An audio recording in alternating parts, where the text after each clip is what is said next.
Hey guys, tonight we arrive in the cold, creaky heart of the North Atlantic, medieval Iceland, sometime around the year 1250.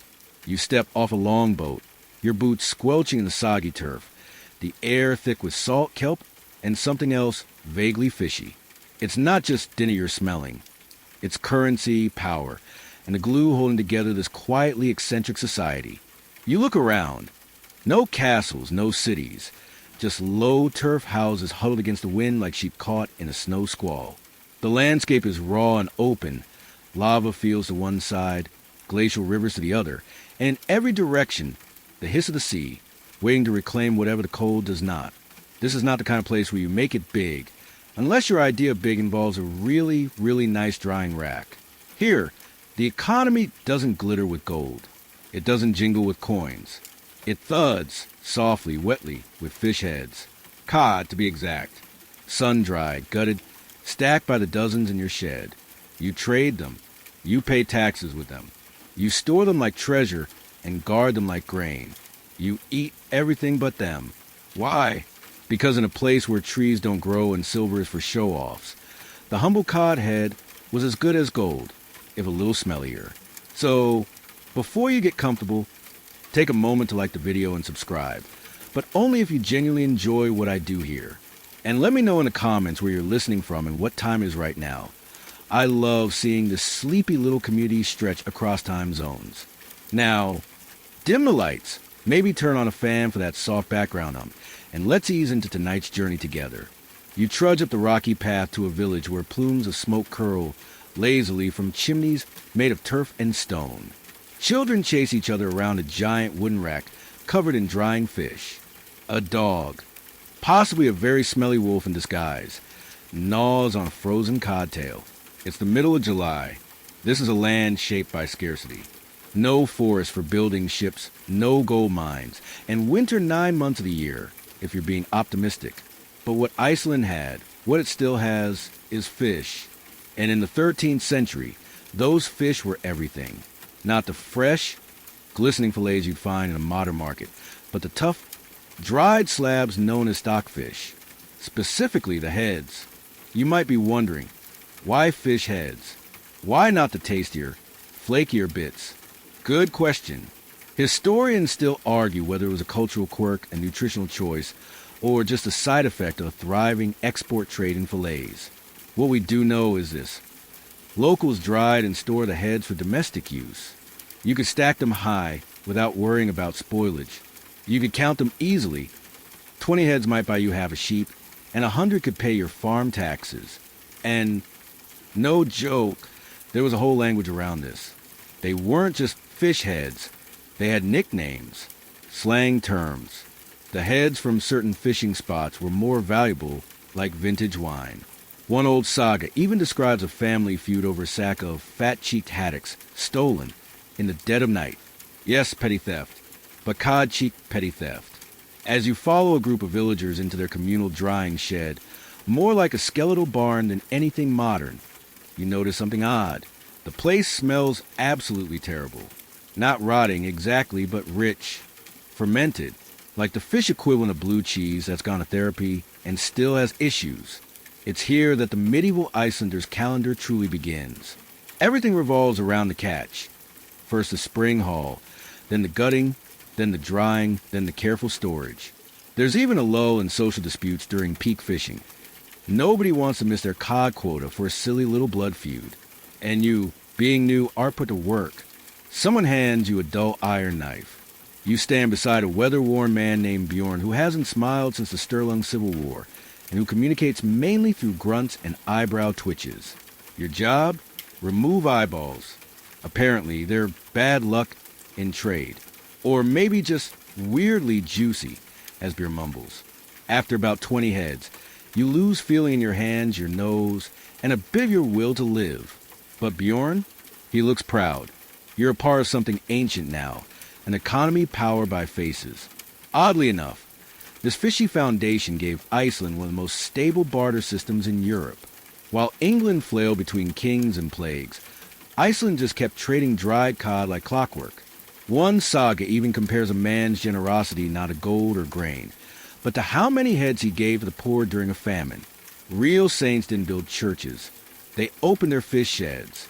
Still, life wasn't exactly lavish. You sleep tonight on a sheepskin mattress in a shared loft above the goats. The room smells of old wool, sweat, and drying haddock. Below you, someone snores like an asthmatic walrus. But you feel peaceful, anchored. Somehow, knowing that tomorrow holds another day of counting and stacking fish heads is oddly soothing.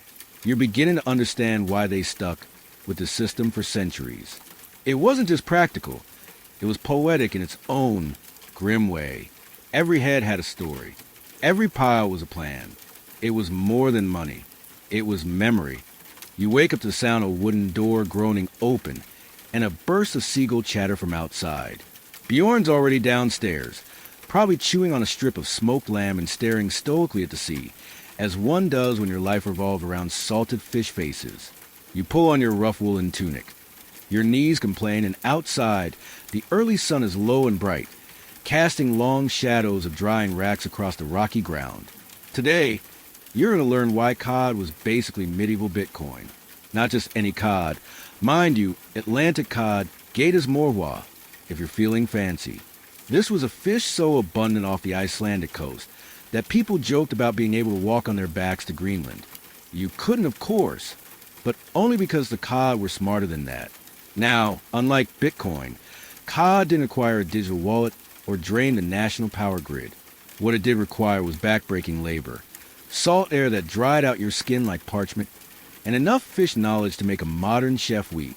But in terms of function, cod, especially dried, was a stable store of value, widely accepted, and even used for long-distance trade. It just happened to smell like old boots. You follow Bjorn down to the harbor, where the boats are returning from a dawn haul. The scene is organized chaos. Nets pile up like tangled sea monsters. Children dart between barrels. A man yells something about a blessed leviathan, while holding what is, frankly, just a slightly plump halibut. But the cod, oh, the cod, they dominate. Slippery, glistening and eerily serene, they're pulled from the boats and sorted with almost reverent precision. This is where the economy comes alive. Each fish has potential. The fillets, dried and shipped off to Europe, often to Catholic countries observing meatless Fridays. The guts, used for bait, oil, or just tossed back to the sea. And the heads? The heads. That's what stays home. Historians still argue whether the value of cod rivaled that of silver in Iceland's peak fishing years. Some suggest that during lean seasons in Europe, Icelandic stockfish was worth its weight in silver, if not more. Others point out that unlike silver, fish couldn't be hoarded for generations, or buried in treasure chests with dramatic flair. Still, for Icelanders, it was more dependable. You couldn't eat silver. You could eat a fish. Or, more accurately, you could sell everything but the head and eat what's left. Fish heads entered every corner of Icelandic life. They weren't just a food or a product. They were a symbol. Some families marked their wealth not by land, but by the height of their fish head stacks. Wealthy farmers built extra sheds just to show off their storage. There's even an old joke. He was more fish heads and goats will die richer, but colder. Icelandic humor. Harsh, fishy, and probably true. You help carry a particularly large cod to the gutting bench, where its head is removed with 2 clean swings of a bone-handled knife. You're learning. The goal is to keep the skull intact, with gills, cheeks, and lower jaw all preserved. Presentation mattered. A clean cut meant better trade value. A sloppy one, docked value and worse, social embarrassment.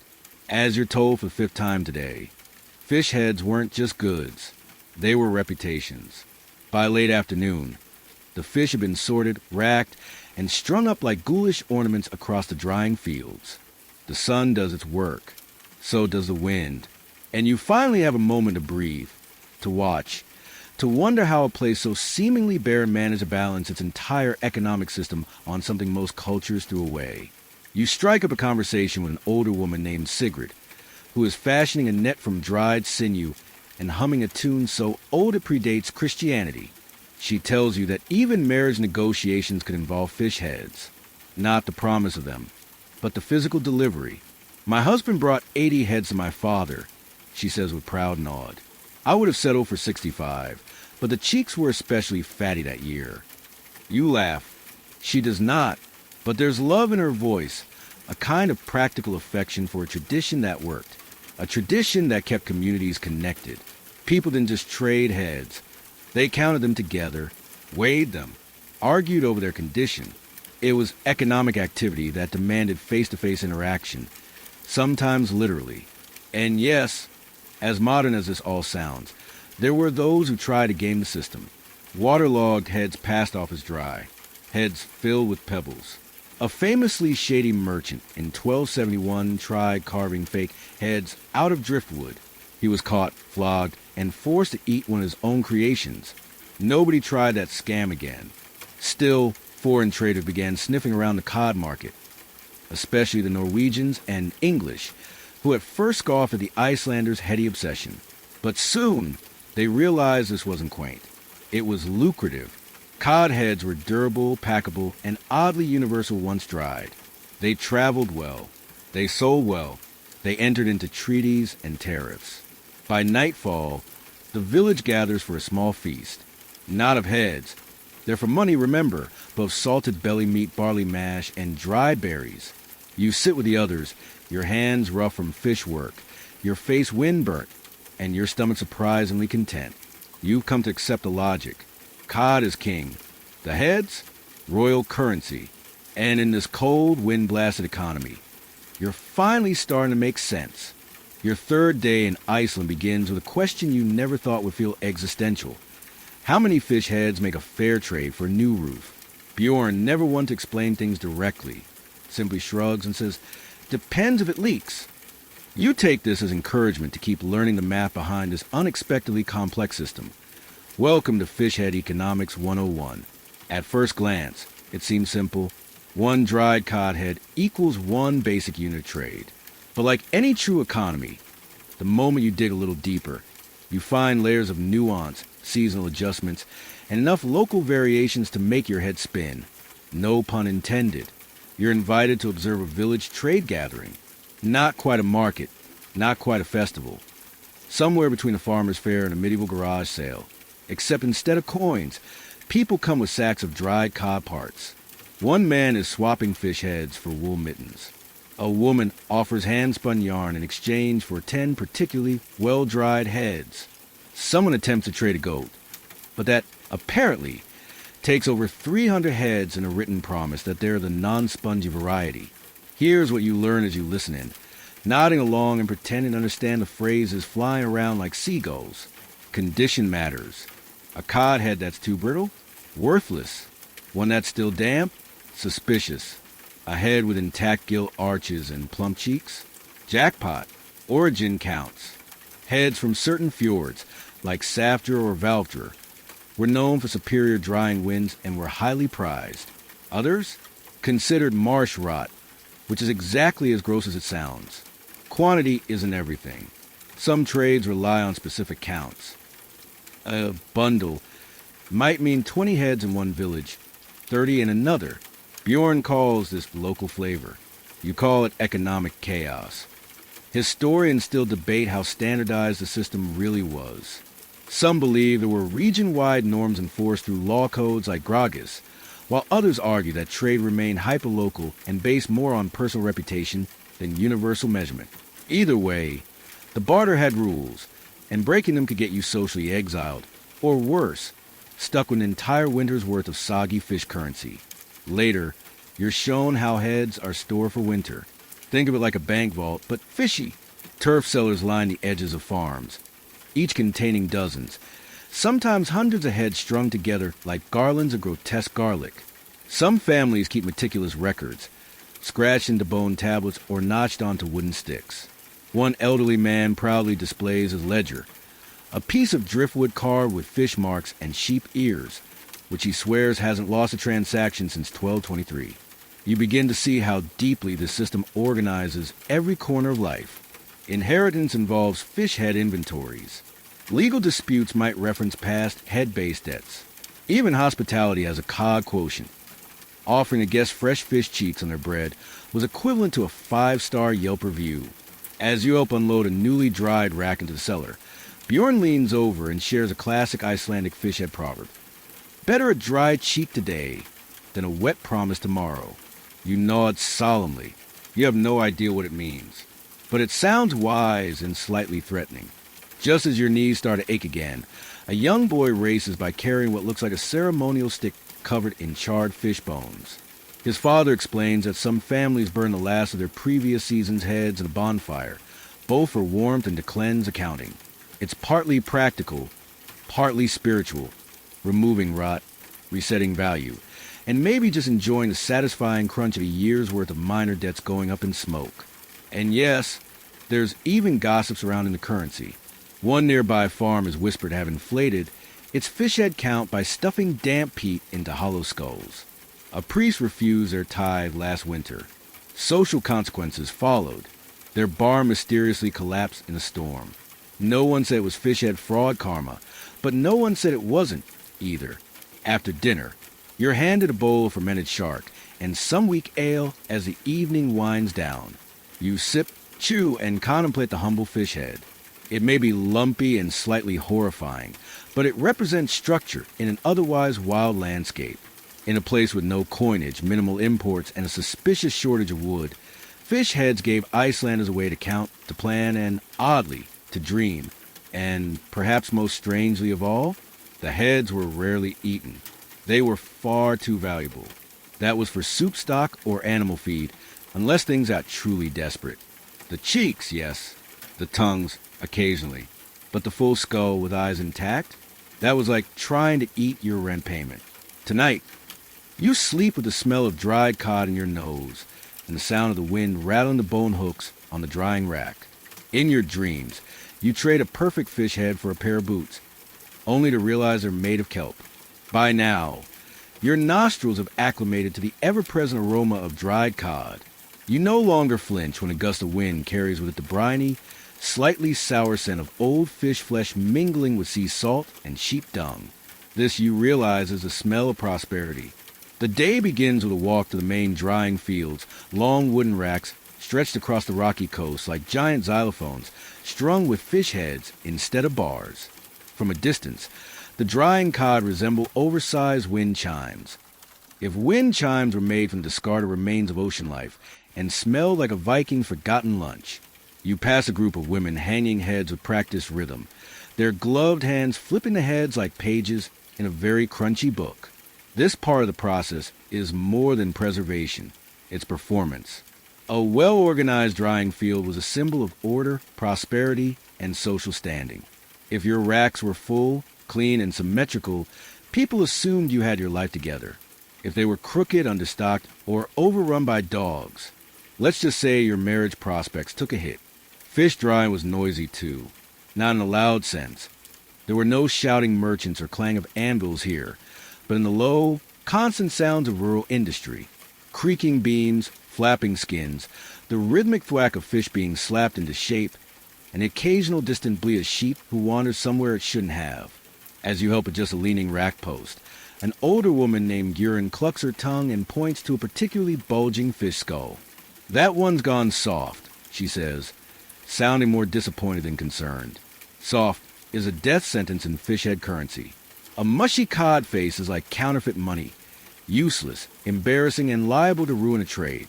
You remove it respectfully, like a Viking pallbearer escorting a failed investment to the compost pile. Interestingly, some people could identify drying racks by smell alone.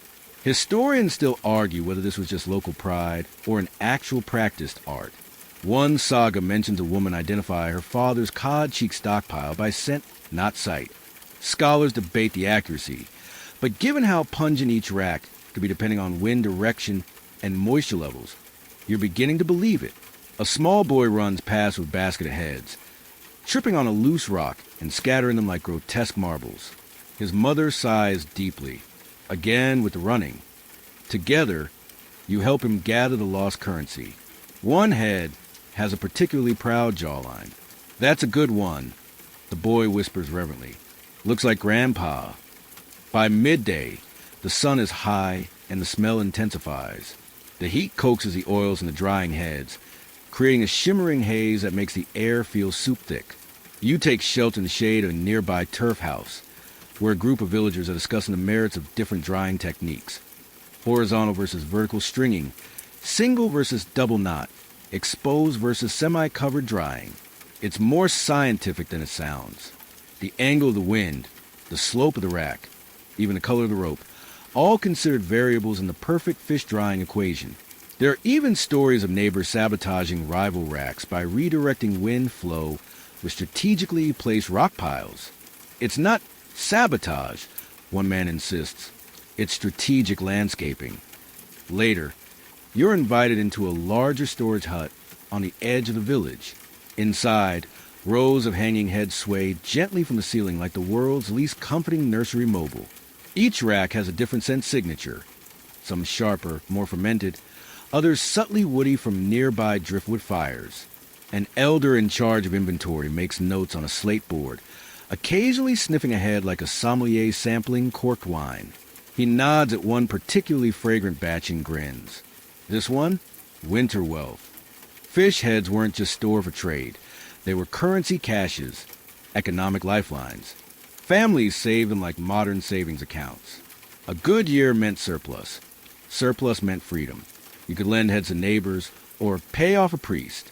You could donate them to the poor and earn spiritual brownie points. You could even gamble with them, although no one talks about that openly, thanks to the church. And yes, the church had a fish head opinion.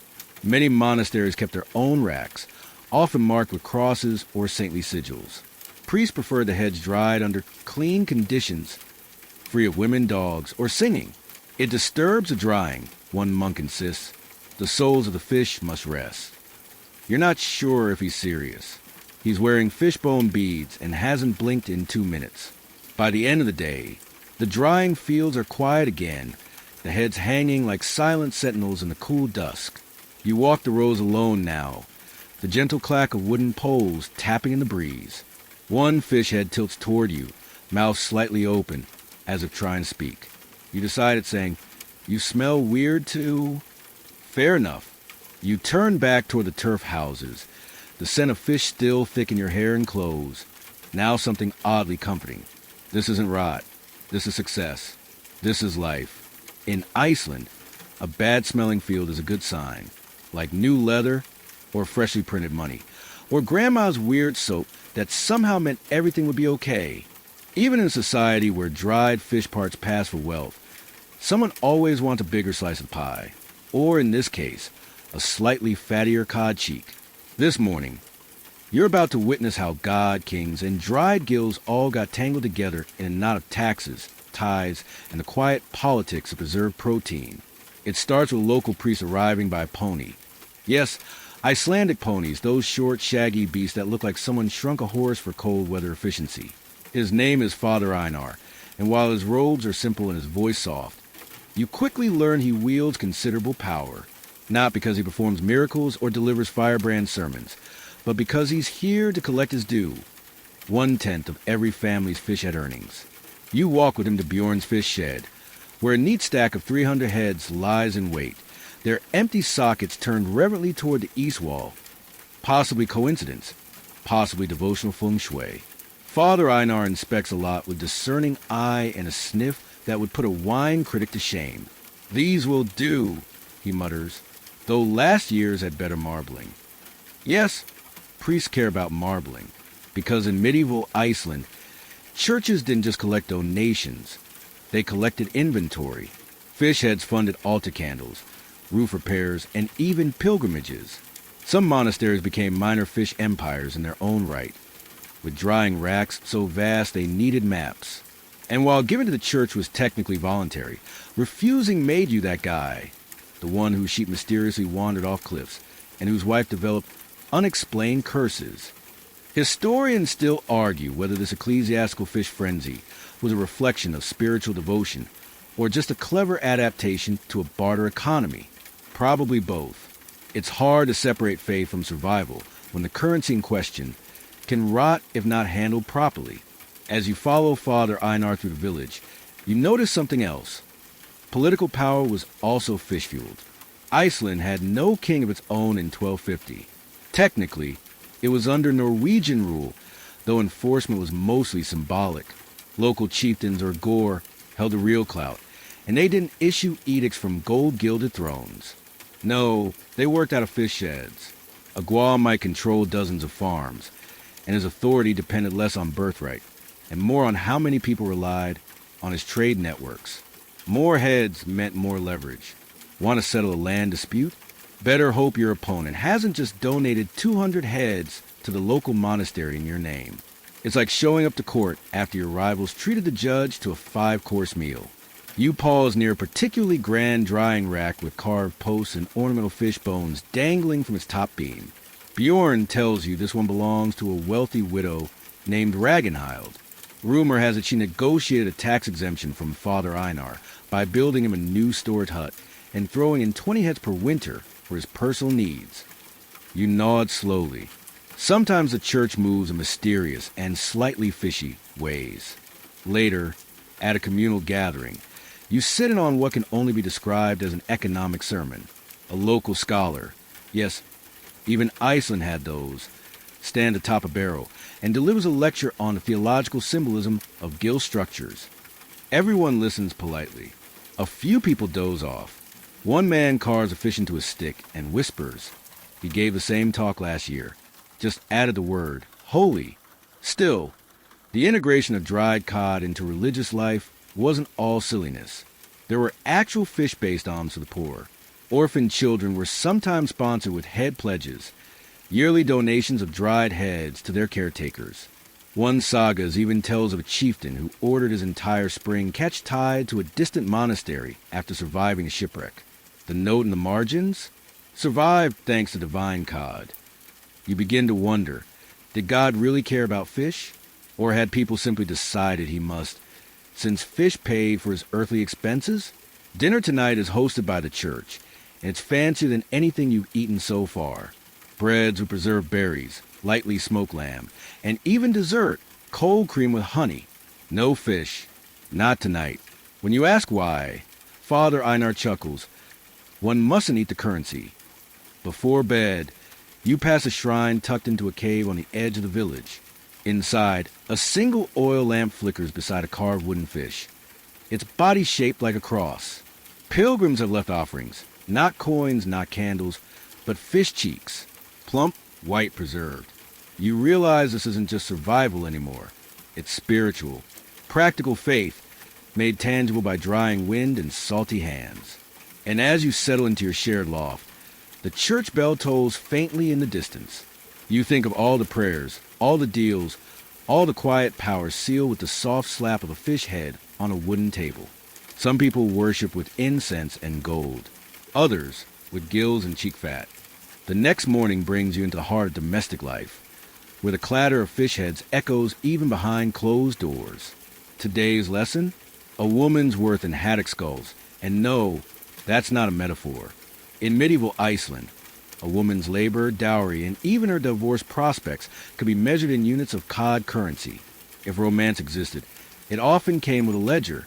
You're invited into the turf home of Sigrid, the net weaver you met earlier, and her daughters. Their home smells of wool and dried herbs, with a faint tang of sea air drifting in through a roof vent. Fish heads hang by the door. Not for dinner, of course, but for accounting. Sigrid keeps a personal stash. 20 high-quality haddock skulls, polished by wind and time. For emergencies, she says, with a shrug that somehow conveys both power and practicality. As you sit beside the hearth, Sigrid begins preparing nettle stew, and between stirs, she explains the fish-based economics of womanhood. A bride's dowry might include textiles, sheep, or tools, but fish heads often sweeten the pot. Good heads mean she comes from a house that can provide, she says, pause and shoo a goat off the bench. And they say the cheeks reveal her fortune.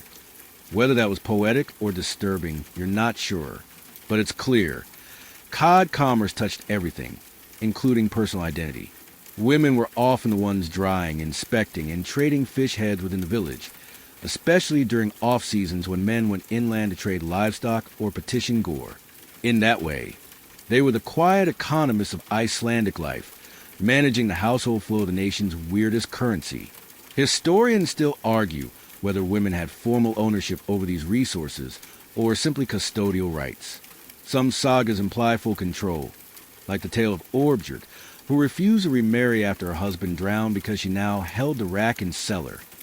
Others suggest male relatives always loomed in the background, ready to reclaim a head hoard if deemed misused. But there's no denying women understood the value of cod bones better than most men swinging axes. Sigrid's youngest daughter, Brynhild, shows you her own ledger, a plank of wood with etched lines and tiny fish icons. This one, she says proudly, pointing to a smiling cod doodle, is for my wedding cloak. Mama says I'll need 45. You asked how many she has. She squints. 17 in a cheek. You nod solemnly. A cheek is basically a third of a unit, depending on the village. Then there's the question of divorce. Icelandic law, at least in theory, offered women the right to separate from their husbands under certain conditions. Common reasons included violence, neglect, or something delightfully vague like emotional frost. But here's the catch. Any joint fish head stores were contested property. You hear one tale of a woman who famously cut every cod head in half before leaving her husband, declaring, "Let no man say I took more than my share." Later in the day, you walk to a nearby farm with Sigrid and a few other women to observe a trade negotiation.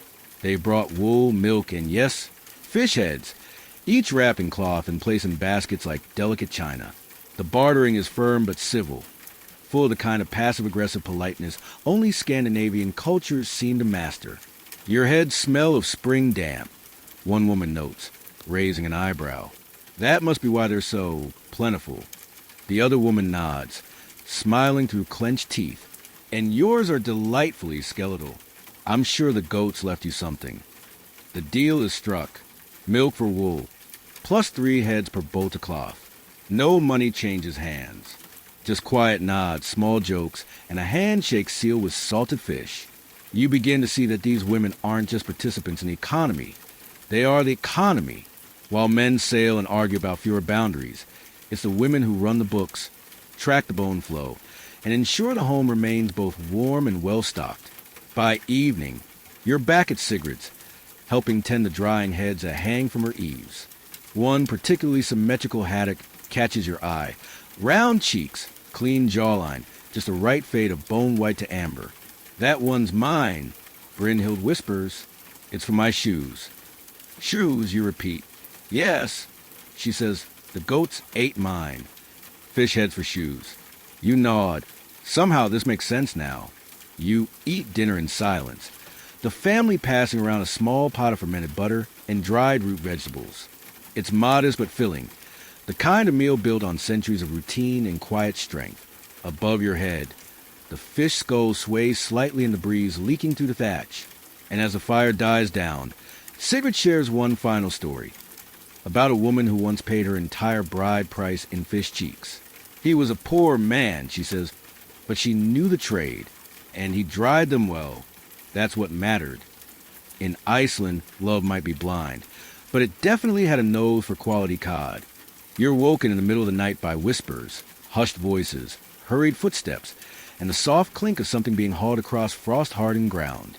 You peek through the turf house's low window and spot 3 shadowy figures sneaking toward the communal drying racks with what looks like a sled. Bjorn is already pulling on his boots. "Stay low," he mutters. Looks like the not-so-great cod heist of 1293 has a sequel. This is how you get pulled into a story that still floats through Icelandic taverns and saga recitations. A low-stakes crime caper known locally as the haddock hustle.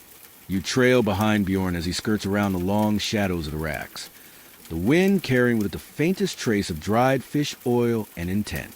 By the time you circle around, the culprits, 2 farmhands and what appears to be a novice monk, are halfway through loading a sled with fish heads from multiple households.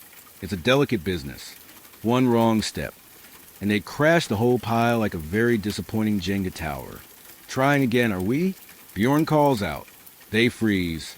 One of them drops a particularly bulbous cod head that lands with a moist thunk. The monk, probably regretting his choice of side hustle, bolts into the darkness, his robe flapping like a scared bird. You return to the turf house for coffee. Well, roasted barley water. And a story. Turns out, this isn't the first time fish head theft has stirred the village. The original heist in 1293 remains legendary not for its scale, but for its absurdity. Back then, an entire winter store of fish heads disappeared overnight from the racks of a prominent local widow. At first, people suspected wolves, then elves. But when half the stock showed up dry on another farm 2 valleys over, each head meticulously cleaned and strung anew, the scandal began. Historians still argue whether the heist was politically motivated or just a desperate attempt to skip winter starvation. Some claim it was orchestrated by rival families. Others say it was an elaborate prank by bored teenagers with too much dried haddock and not enough hobbies. The trial that followed, yes, an actual trial, was held in a communal barn. Witnesses included a 3-legged dog who barked suspiciously on the night of the theft, and a girl who claimed she saw a line of dancing cod heads moving under moonlight. The defense argued that if the fish were dried under new winds, they had been reborn and no longer counted as stolen. The judge, barely able to contain laughter, ruled against them. Restitution, 60 good heads and 1 goat. Today's attempted theft ends less dramatically. The culprits are caught, scolded, and sentenced to 3 weeks of helping Sigurd scrub the village racks. A punishment known locally as bone duty. Nobody envies them. As the excitement dies down, you chat with Bjorn by the fire. He recalls other, smaller fish crimes. A man once glued gills to a bad batch to pass them off as fresher. Another snuck into a cellar and swapped good heads for moldy ones, only to be discovered when the dog refused to stop howling at the pile. Even monks weren't above suspicion. Several monasteries kept unusually large stocks, and a famous complaint from 1286 accused a cleric of laundering fish heads by blessing them as new. The term holy haddock stuck, and remains slang for a dishonest trade to this day. Despite the occasional theft, trust remains crucial. These villages are small, the winter's long, and everyone relies on everyone else. An open shed is a sign of community. A shared rack is a pact. You break that bond, and you're not just a thief, you're a liability. Over breakfast, Sigrid winks at you. Don't look so shocked, she says. Every economy has its criminals. Ours just smell worse. Later, you walk back out to the racks. The sun is just warming the edges of the skulls. The stolen heads are back in place, a little bruised, perhaps, but accounted for. A bird pecks at one, then decides it's not worth the effort. You stand there a while, thinking about value, not just what people trade, but what they protect. Here in Iceland, a fish head isn't just dried detritus. It's trust, memory, a statement of belonging. That's why the theft stings. And that's why the punishment is cleaning, not banishment. You fix what you broke. You earn your way back. That night, you dream of sneaking past creaky drying racks with sled full of gleaming cod skulls. In the dream, they speak. They say, "We are many and we do not forgive easily." Fair enough. If yesterday taught you that stealing fish heads makes for bad neighbors and worse dreams, today teaches that when fish heads went to court, things got weirder than you ever imagined. Welcome to Icelandic justice, where your legal worth might be measured in bone density and a strong chin ridge. You start your morning in the village's law field, a flat patch of grassy land just past the communal racks. It's not a courtroom in the modern sense, no powdered wigs or dramatic gavels, but it's where disputes are settled, debts repaid, and reputations restored or ruined. Today's case? Rotting repayment. You join the crowd forming a loose circle around 2 disputing parties. On one side, a young farmer named Ali, red-cheeked and visibly annoyed. On the other, his uncle, a stooped man clutching a basket of fish heads that look off. The issue, it seems, is that Uncle tried to pay a long-standing debt, something about a loan sheet, with 60 dried fish heads. But they're soft, moldy, possibly infested, and Ali isn't having it. One elder steps forward, acting as a judge, though he also tends sheep and brews questionable turnip beer. He sniffs the heads, pinches the cheeks, and frowns. "These are autumn dried," he says. From a wet year, the crowd murmurs. Wet year heads are notoriously unstable. Historians still debate whether these heads were ever legally valid as tender. Some early legal scrolls suggest fish heads had to pass a snap test, a clean jawbreak with no stringy pull. Others insist all trade was negotiable. But in Iceland, where law was half rhyme tradition and half deeply personal grudges, precedent is slippery. Eventually, the elder declares a head's unacceptable. Uncle must repay the debt in sheep dung bricks or be required to help turn Ollie's sod roof. The villagers clap politely. Case closed. You're told this was actually a calm session. Other tales abound. A saga recounts a woman suing her neighbor after his pig broke into her cellar and gnawed on her winter heads. The court decided the pig had acted with intent, and the man was forced to give her a full rack of untouched haddock. She reportedly smiled for the first time in 12 years. Then there's the story of the double cheek incident of 1302, when a merchant tried to pass off headless cheeks as full heads. The scandal reached the Althing, the national parliament held at Ingvellir, and resulted in a law that defined a head unit as requiring visible eye sockets and dorsal integrity. You hear this phrase at least 4 times today, always with a snort of amusement. Back in the village, you're shown the archive shed, a lopsided turf room filled with slate boards and bone records. Bjorn pulls one out, a fish jaw with carved notches and runes. This was evidence once, he says, in a case about short waits. You examine it. It smells like thyme and cod and minor betrayal. It's easy to laugh at this, but beneath the quirks lies something surprisingly sophisticated. Iceland's medieval legal system, while decentralized and deeply local, was thorough. There were no police, but there were enforcers. People expected to uphold rulings or face social freeze-out. And since every head mattered, every head-related dispute had real stakes. Later in the afternoon, a visiting farmer recounts his favorite legal tale, the man who attempted to sue the wind for ruining his drying rack. He said it was cursed. The farmer chuckles. The judge told him to argue with the sea next. Justice here has an earthy humor, practical, yet strangely poetic. Disputes end with chores, not jail. Offenses are aired openly, addressed communally. One boy, caught hiding an extra cheek in his tray bag, is sentenced to recite a fishhead prayer aloud every morning for a week. And perhaps strangest of all, some disputes are settled not by judgment but by exchange. You witness one man, red with frustration, suddenly sigh and offer his best head an apology.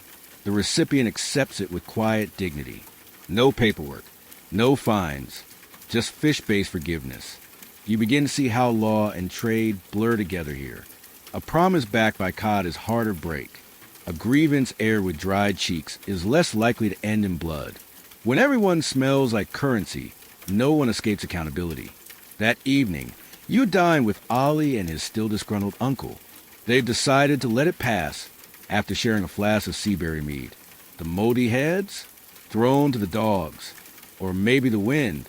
As you drift off to sleep, you picture a courtroom where the jury is made of puffins and every exhibit is a mummified fish face. Justice is blind, sure, but here it also has gills. Today, a ship arrives. Its sail appears on the horizon just after dawn, white against the gray Atlantic sky, billowing like a giant, slow-moving gull. The harbor stirs. People shuffle down to the shore, rubbing sleep from their eyes and straightening their tunics. This isn't just another fishing boat. This is foreign. And today, you get to witness foreign traders. Confused but interested, a chapter in Icelandic cod history that's as baffling as is oddly lucrative. By mid-morning, the ship anchors with a slap of wet ropes and a chorus of shouting men. They're English or maybe Norwegian. It's hard to tell at first. Their accents are thick, their coats slightly too clean, and their boots far too polished for this muddy shore. They look around with barely concealed skepticism, their faces saying what they don't. This place smells like taxidermy and disappointment. They disembark carrying bolts of cloth, barrels of grain, and some tentative smiles. You overhear one ask if there's a market nearby. Bjorn points to the racks. That's our vault, he says. Welcome to the Icelandic Central Bank. At first, the foreigners seem baffled. Where are the coins? The scales? The stalls full of glistening goods? Instead, they're handed bundles of dried cod heads and asked to appraise them based on cheek volume and jawline integrity. One Englishman stares down a particularly gnarly specimen and mutters, "This would never pass in York." Too bad for him. This is Iceland. Still, despite the initial confusion, things begin to click. Cloth changes hands. So does a small iron axe. In exchange, Bjorn offers 20 well-dried heads, tied together with knotted twine, like a gruesome bouquet. It's not elegant, but it works. And just like that, trade begins. Historians still debate exactly when foreign traders began embracing Iceland's fish economy. Some argue it was the early 13th century, when English merchants discovered that even the scraps of Iceland's catch were prized across Europe, especially in fasting-prone Catholic regions. Others believe it was Norwegian influence, their own salted fish traditions blending naturally into Iceland's system. But what's clear is that by the late 1200s, foreign traders weren't just accepting fish heads. They were requesting them. One English sailor, now clearly a regular, tells you he prefers Icelandic heads to his hometown's flat ale. They don't spoil as fast, he says, patting a sack of jawbones like it's a baby goat. And if you're clever, you can hide them in your boots to avoid port duties. Whether or not that's legal, you can't say, but it is entrepreneurial. The day turns into a slow-moving exchange fair. A Flemish cloth merchant barters a fine linen shirt for 30 heads and a pinch of dried lichen dye. A Norwegian trader argues that his carved wooden spoons are worth at least a double-jawed specimen. You suspect he's inventing terms. Bjorn agrees anyway, mostly because he wants the spoons. Then comes the Dutchman. He arrives late, smells faintly of cheese, and tries to pay with shiny tin coins. The villagers stare unimpressed. Coins are fine, sure, but they don't keep you warm or feed your goats. And you can't dry them on a rack. Bjorn sighs and accepts the coins, then promptly trades them to a passing priest for 2 good cheap batches. There's a kind of wisdom in this, an understanding that value isn't about shine or shape, but usefulness. In a land of harsh winters and limited resources, function trumps flair every time. One particularly memorable moment involves a French-speaking trader trying to trade perfume. He opens a bottle, lets Sigrid sniff it, and says, "Very exotic." She snorts. Smells like someone tried to hide a rotten fish under flowers. No sale. By sundown, the foreigners are packing up their goods, newly enriched with the pungent currency of the north. Some seem pleased, others still confused. But all of them walk away with cheeks of cod, not confidence. As they sail away, you stand by the shore with Bjorn and watch the ship shrink into horizon. He chews a strip of dried fish and says, "They'll be back." No one forgets their first fish head fortune. It's oddly true. These weird little skulls are more than a local quirk. They're a symbol of Iceland's ability to turn scarcity into surplus, to trade what others toss aside, and to remain stubbornly itself in the face of external influence. Tonight, you eat with the rest of the village in quiet celebration. The cloth from earlier is now a curtain. The axe has already been mounted on the wall. The fish heads, of course, are being counted, bundled, and stored away, waiting for the next ship, the next deal, the next puzzle foreigner who'll learn the hard way. In Iceland, you don't bring coins to a cod fight. You wake up feeling rich. Not because you've earned anything, but because today you get to experience what it means to try paying rent in fish skulls. And spoiler, it involves more lifting than you'd expect and zero direct eye contact. Bjorn hands you a sack, roughly the size of a very disgruntled sheep. It's heavy, bony, and smells like someone salted a ghost. "Time to pay the rent," he says, already heading up the trail toward the local Guas longhouse.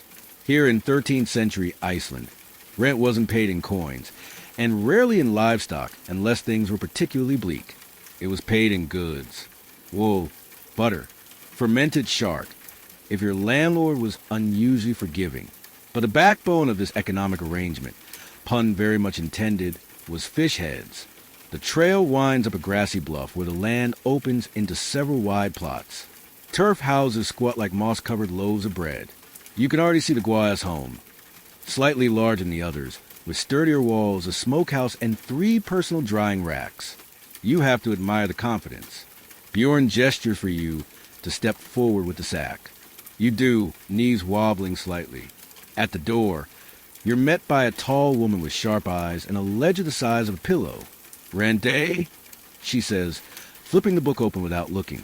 You nod and set the sack down. It makes a dull, splintery thump. The exchange is mostly silent. She inspects the heads, picks one up, sniffs it, bites it, just lightly, like a jeweler testing gold. Then nods. Acceptable. Inside the longhouse, you sit down for a few moments while she tallies your payment in chalk marks along a beam. Rent, it seems, is paid not in numbers but in lines. A long scratch equals 10 heads. A dot, a half share, a circle with a slash. Bjorn tells you that means late last year, don't forget again. Historians still argue whether there were standardized rent amounts across Iceland, or if each gwa imposed their own system. Some written code suggest a tenant was expected to contribute 1/10 of their winter stores, while others mention flat rates, often phrased as enough to keep the landlord's fire wet, which sounds poetic until you realize it means smoky and annoying. In practice, rent was based on relationships, geography, and the drying season success. If your heads were good, you could negotiate. If they were soft or brittle, better add in an extra cheek or two and smile like you're not afraid of being evicted in February. After the rent's accepted, you're allowed to sit and rest in the longhouse's front hall. On the wall hangs a particularly well-dried codhead, framed in driftwood. That's the first payment from the northern shore, someone explains. It brought in 2 goats and a piece of iron. Landlord got emotional. You sip some barley tea and hear stories from other tenants. One man says he once paid rent with precisely 137 heads, only to be told the final 3 smelled of envy. Another claims his landlord insisted on symmetrical heads. No jaw chips allowed. Sigrid, who's also here today, just shrugs and says she usually throws in a strip of wool with hers. Makes it personal, she says, like a signature, but itchy. And it's not just rent. Land taxes, land scatter, were also collected in fish heads. Local leaders would travel farm to farm, taking inventory and collecting their cut. Sometimes they brought scribes, sometimes just dogs. One saga tells a collector who had a bag of premium heads that he'd substitute for lesser ones just to pad his report. He was eventually caught when the heads were traced by their unique drying patterns. Think forensic fishery, Icelandic style. After the payments are made, the atmosphere lightens. People chat. Someone starts playing a bone flute. Yes, really, there's talk of a bonfire tonight. If the wind dies down and no sheep get lost again, you realize this isn't just a financial ritual. It's a social event, a check-in, a shared moment where everyone reveals, in a literal sense, how well they've weathered the year. Later, back at Bjorn's, you help reorganize his fish cellar. It's half empty now, but still impressive. "We've paid," he says, "and we got enough left for barter and stew." That's about as close to a victory speech as he gets. You take a moment to imagine paying rent this way in your own life. You picture dragging a sack of fish heads into a city office and negotiating over cheek density. You picture your landlord blinking slowly, wondering what went wrong in your life. And then you picture the smell. You decide modern rent is bad, but perhaps not that bad. As the day fades into blue twilight, you realize something about this head-based system. It's not just about value. It's about visibility. Everyone sees what you owe. Everyone sees what you paid. It's public, physical, and weirdly honest. You can't fudge a ledger when your rent is hanging from a beam for the whole village to sniff. You lie in bed later that night, tired but satisfied. Rent is paid. The cellar is stocked. Your host seems almost pleased, and just as you're about to drift off, a quiet thought occurs to you. How much fish skull would it cost to never pay rent again? You smile, roll over, and let the wind rattle the drying racks like a lullaby of bones. You've now dried, bartered, taxed, traded, and even paid rent in fish heads. So naturally, tonight you're invited somewhere a little more social. It's time to head beneath the turf houses, past the racks and rituals, and into the secret social life of fish sellers, where Icelanders mingle, barter, and occasionally flirt, all surrounded by the faintly sweet aroma of aged cod face. It begins just after sunset. You follow Sigrid and a few other villagers down a narrow stone path tucked behind a sheep pen. At the end is what looks like a lumpy mound of earth, until someone lifts a cleverly camouflaged hatch and waves you in. Inside, it's dim, warm, and surprisingly lively. Oil lamps flicker on the walls, casting soft golden light across the low ceiling and the rows of hanging cod heads that sway gently like weird party streamers. There are benches carved into walls, barrels repurposed as tables, and in one corner, someone plucking a stringed instrument made from a horse jawbone. You sit beside a group of neighbors passing around wooden mugs filled with mead that tastes like apples and smoke. It's clear that this is no ordinary cellar. It's a gathering place, part marketplace, part community center, part mildly fish-scented tavern. People here aren't just swapping goods. They're swapping news, opinions, and occasionally pointed jokes. Thrain's heads look smaller this year, someone says. Maybe his fish are fasting. The room chuckles. Even Bjorn smiles, which for him is basically a standing ovation. You listen as gossip flows faster than mead. One woman claims her neighbor's drying rack collapsed because of romantic curses. Another insists a local farm has secretly been boiling their heads to fake aging. That's cheating, says a man with a silver fish pendant, and disrespectful. Let the wind do its work. Then someone offers you a small, flat bundle wrapped in cloth. Inside, a collection of preserved fish cheeks.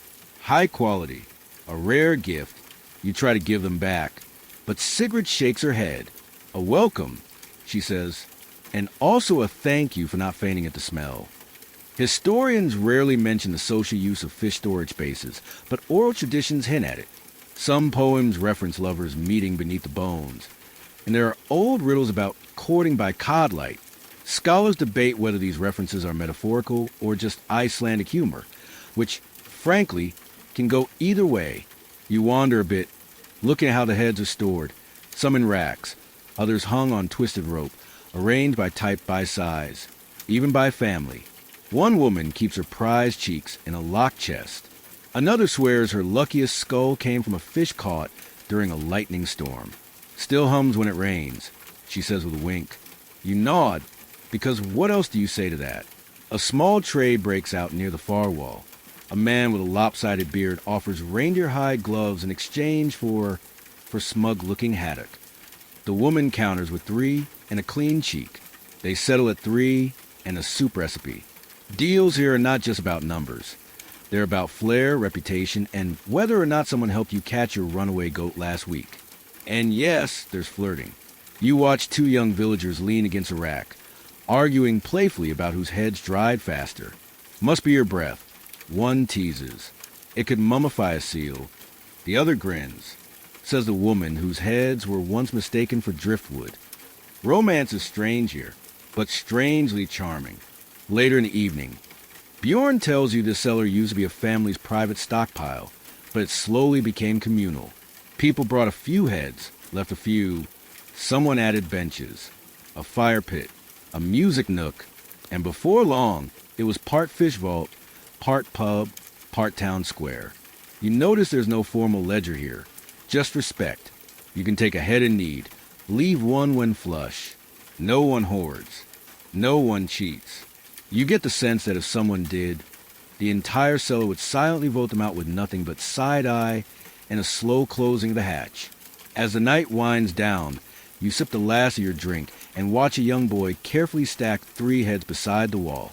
For next week, he whispers, I'm saving up to buy my brother's silence. You don't ask. When you finally climb out into the cold night air, the stars are astonishingly bright, scattered across the black sky like frost on slate. The wind is calm. The smell of cod still clings to your clothes, but it doesn't bother you anymore. If anything, it's comforting, like wood smoke or old books. You walk back toward Bjorn's turf house thinking not about currency, but about community, about how a cellar full of dried fish can feel warmer than a banquet hall. If the laughter is real and the trust runs deep, and somewhere in the quiet dark, a thought flutters through your head. Maybe every town just needs a place like this.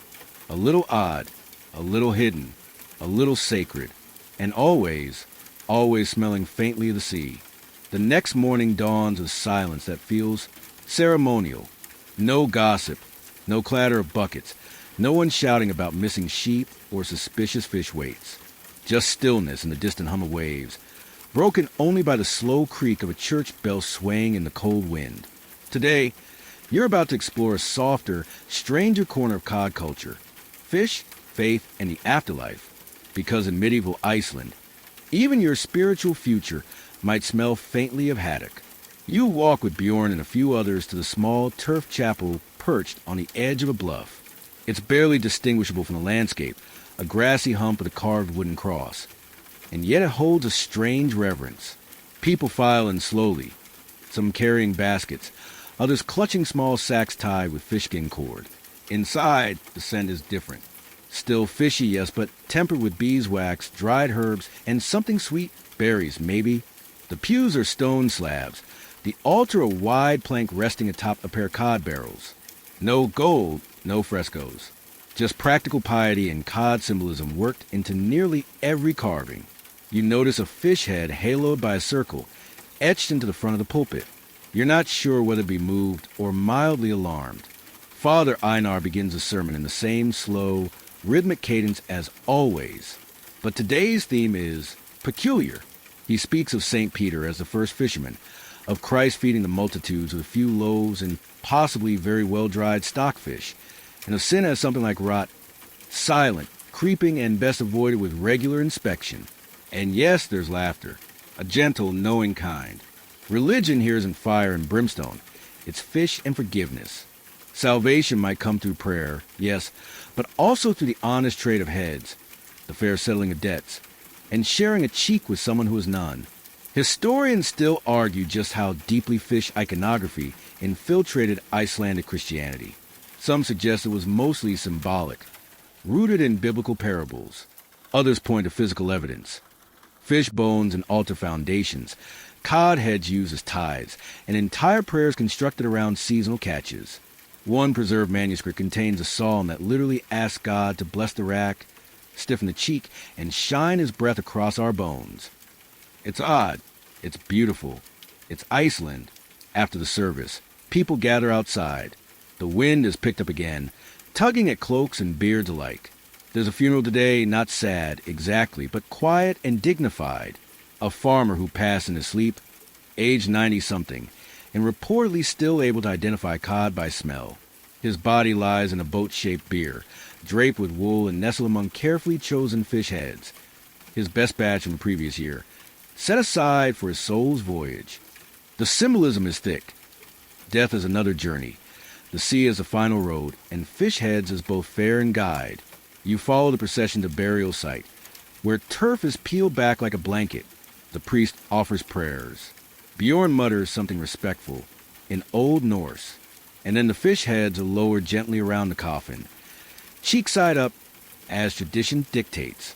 One woman tells you that in the really old days, people believed fish skulls could whisper secrets to the gods, or at least keep the trolls from sniffing around. She adds with a shrug, they hate dried fish. Too honest. Later, over a subdued meal of barley, dried lamb, and root mash, people share stories about the deceased. None are grand. All are quietly heroic. He once dove into a storm to save a half-dried rack. He invented a better knot for hanging heads. He could tell if a fish had been salted with real sea spray or just damp cloth. A man of truth, someone says, and solid jaws. That evening, you help Bjorn light a small oil lamp and place it on his own fish ledger shelf. For my brother, he explains, gone 10 winters now, always said cod would be his legacy. You both sit in silence for a while, the flickering light making the heads seem to shift gently in their sleep. And perhaps they are sleeping, waiting, remembered not through statues or painted portraits, but through fish cheeks traded, debts forgiven, and prayers sung beneath rack-shadowed sky. As you lie in bed that night, you think about how strange and human this all is, tying faith to something so fragile, so ordinary, and yet so consistent. The fish never lied. They fed you, clothed you, paid your rent, settled your arguments, and at the end, they saw you off. Maybe that's why Icelanders never stopped revering them. Not because they were holy, but because they were always there. The wind is angrier today. It tears at cloaks, flattens hair, and rattles the drying racks until they creak like haunted swings. You squint into the low gray sky and sense what the locals already know in their bones. When the fish failed, everything changed. Bjorn says it was sigh. The sea's gone quiet. You don't fully understand at first, but then you follow him to the harbor and see the boats returning with nothing. A few limp pollock, one lonely flounder, no cod, no heads. In a society built quite literally on dried skulls, this is a red flag moment. There's no panic, not yet, but you can feel the tension rising like a tide behind every smile. Back at the village, people are already gathering to talk, not shouting. No one shouts here unless a sheep's on fire, but low, serious voices and knitted brows. They speak of strange currents, warmer waters, even omens. One child says he saw a fish cry last night. His mother tells him to hush, but she glances eastward like maybe she believes it. This isn't the first time the sea has failed them. Historians note several lean years in Iceland's medieval past, usually linked to shifting weather patterns, volcanic ash in skies, or colder winters pushing the cod farther from shore. Some scholars point to these moments as turning points in Icelandic trade, diet, even faith. Others argue the fish always came back eventually, if the people were patient, if the prayers were strong, if the racks were ready. You help Sigrid sort through the family cellar, taking stock. Last year's batch is already half gone. She count by touch, by smell, by weight. Enough for 2 months, she says, if we trade carefully. And no one gets greedy. Greed, you realize, becomes visible when resources shrink. That night, a bundle of heads disappears from the communal cellar. No sign of forced entry. Just an absence. A silence where fish used to be. No one accuses anyone outright. But the next morning, there are fewer greetings, fewer shared smiles. One man sharpens his knife more loudly than necessary. Another adds a lock to his shed. To lift the mood, Bjorn offers to take you inland to forage for berries and roots.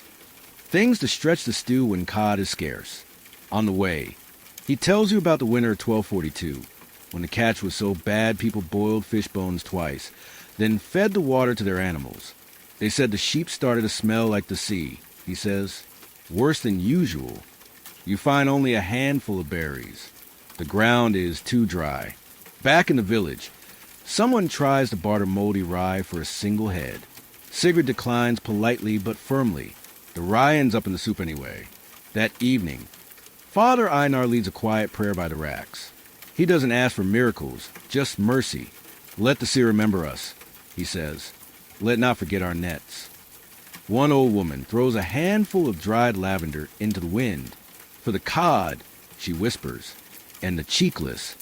That night, the village shares a pot of wheat broth and hard barley. No cheeks, just a sliver of old belly meat, passed from person to person like communion. And yet, somehow, the community holds. They laugh a little less, work a little more, ration carefully, dry what little comes in. Even the children help now, stringing scraps, checking for mold, guarding cellars like tiny, serious accountants.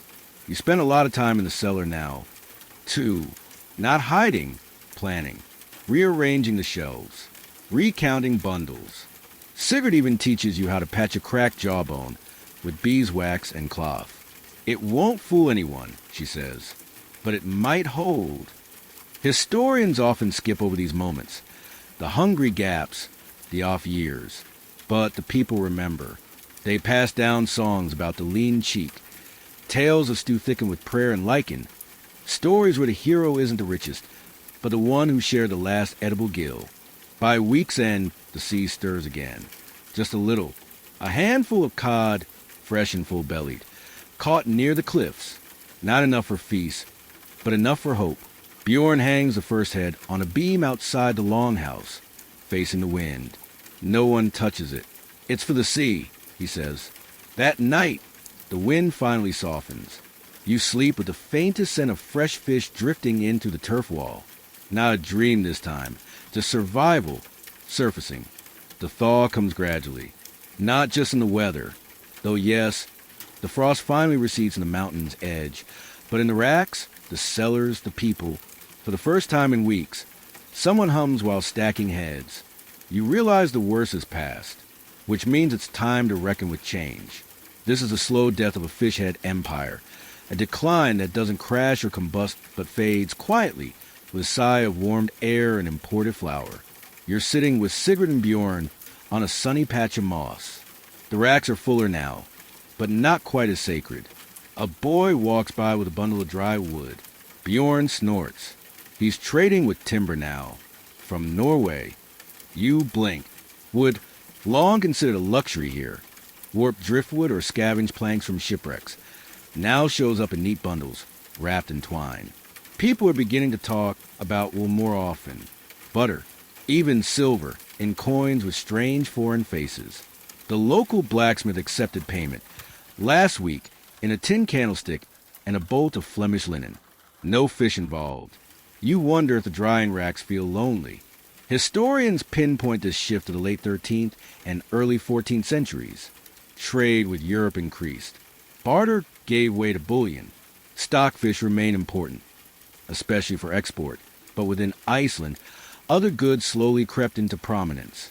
One law even proposed accepting 2 cheeses or 10 smoked tongues as equivalent to a full stack of cod heads. The vote was close.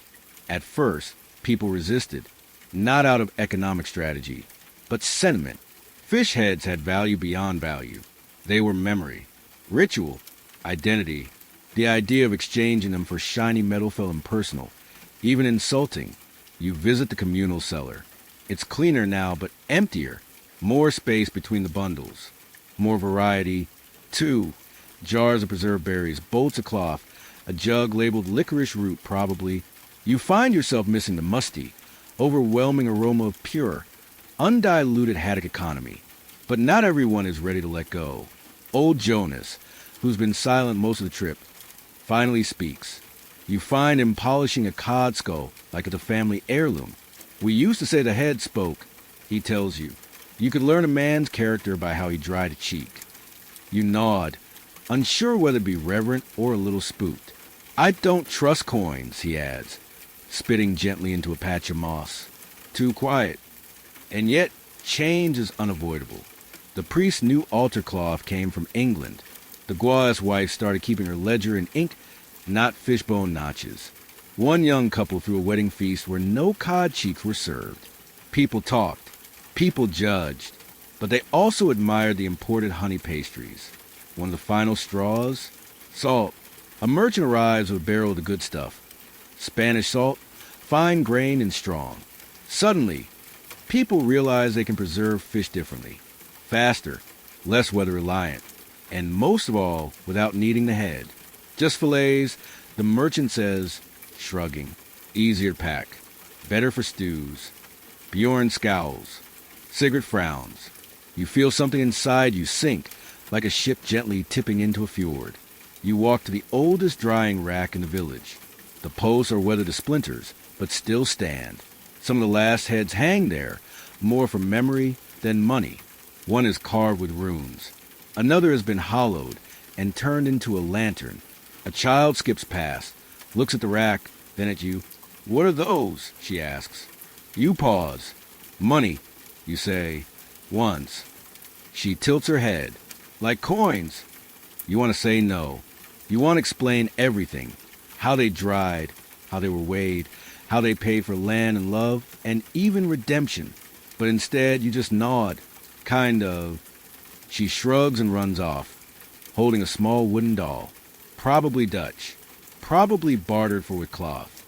That night, the cellar hosts one final fish head counting circle. It's not official. No ledgers. Just a few elders passing heads hand to hand, naming their qualities, telling stories. One by one, they wrap them in cloth and place them gently into a carved chest. Not buried, not burned, preserved. Bjorn tells you that some families will keep them, silent relics of a barter world. You never know, he says. The seer remembers, and perhaps it does. But the world is changing, slowly, gently, like cheek fat melting in warm broth. As you lie in bed that night, you picture the racks, not empty, but resting, waiting for wind, for tradition, for someone to hang ahead not for trade, but for memory. Maybe the economy has moved on, but the bones remain. The fire's low tonight, flickering in that lazy, golden way that says it doesn't mind if you doze off mid-thought. Outside, the wind brushes the turf roof like someone sweeping gently with a pine branch. It's the kind of Icelandic evening that whispers, not shouts. And you, well, you've earned a rest. This is the end of the road. Or rather, the quiet place beside it. Tonight, you fall asleep counting cod faces, and somehow that feels just right. Bjorn's asleep already. You can hear his steady snore from across the room, like someone breathing through a burlap sack full of hay and quiet opinions. Sigrid's upstairs, singing to herself as she mends a sock with more patches than original wool. Everything is soft now. Still, it's the kind of stillness that only comes when everyone knows tomorrow is safe. You lie on your sheepskin bedroll, staring up at the low, timbered ceiling. It's dark, but not empty. The corners hold echoes, rattled gossip, fish jokes, that one time someone accidentally paid for a pig with too moldy haddock and had to marry a cousin to make up for it. The room smells faintly of cedar and peat, with a suggestion of old cod that's more memory than senpai now. Your fingers are still rough from helping hang heads this morning. Just a few, ceremonially, for old Jonas. No one really needed them, but everyone agreed it felt better to do it. You try to count how many you've touched since arriving. Maybe 200? 3? More? And with each one came a story. A trade. A joke. A silence. You learn that a fish head can pay for wool, for land, for love. That it can close an argument or start a legend. That it can teach you patience, respect, timing, and that it can tell you in its own way that people will always find meaning in the oddest things, especially when survival demands it. Historians may write about Iceland's fish economy in footnotes. Curious, they'll say. Unusual, but you've seen it. You've lived it. You've smelled it deeply and repeatedly. And you know better. You know this wasn't just an economic system. It was a framework for trust, for value, for connection. In a world where winters are long and silence can stretch for miles, fish heads became more than food or trade. They became language. Even now, lying here in the half-dark, you hear it. The soft wind ruffling the drying racks outside, the wooden beams creaking under the weight of air and time. You picture the cod skulls gently swaying, like lanterns made of bone and memory. You imagine them counting you. 2. 1 visitor. 1 more story. 1 more witness to a world that turned scarcity into rhythm, barter into culture, and bones into belonging. And now, the warmth of the fire, the hush of the night, and the knowledge that even here, even now, you are wrapped in something ancient and oddly comforting. Let it go quiet. Let the last cod face blink shut behind your eyes. Let the fire settle to embers and the wind drift off. You are safe. You are full. And somewhere in the soft, rhythmic sway of old drying racks, the world is still turning, quietly, gently, and just as it should. You're still here, softly tucked beneath a turf roof, where the air smells of warmth, wool, and the memory of distant seas. The wind outside has faded to a hush. Not gone, just slower now. Calmer, like the sea after storm. Like a breath drawn deep and released without worry.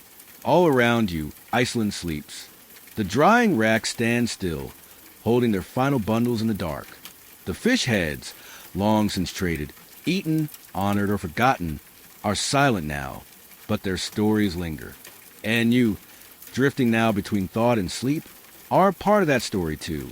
You walked these shores, counted those cheeks, felt the weight of something so ordinary, yet somehow sacred. You saw how an entire world could rest not on gold or war, but on patience, on fish, on wind, on knowing the value of enough. Let that feeling carry you. No decisions left to make, no heads to count. Just the soft, slow ease of this place folding around you, tucking you in with moss, story, and sky. Let your breath match the wind now. In, slow and quiet. Out, softer still. You're not just resting. You're returning to stillness, to safety, to the gentle, rhythmic heart of a world where even a cod skull can hold a memory. And even silence can feel like home. Sleep now,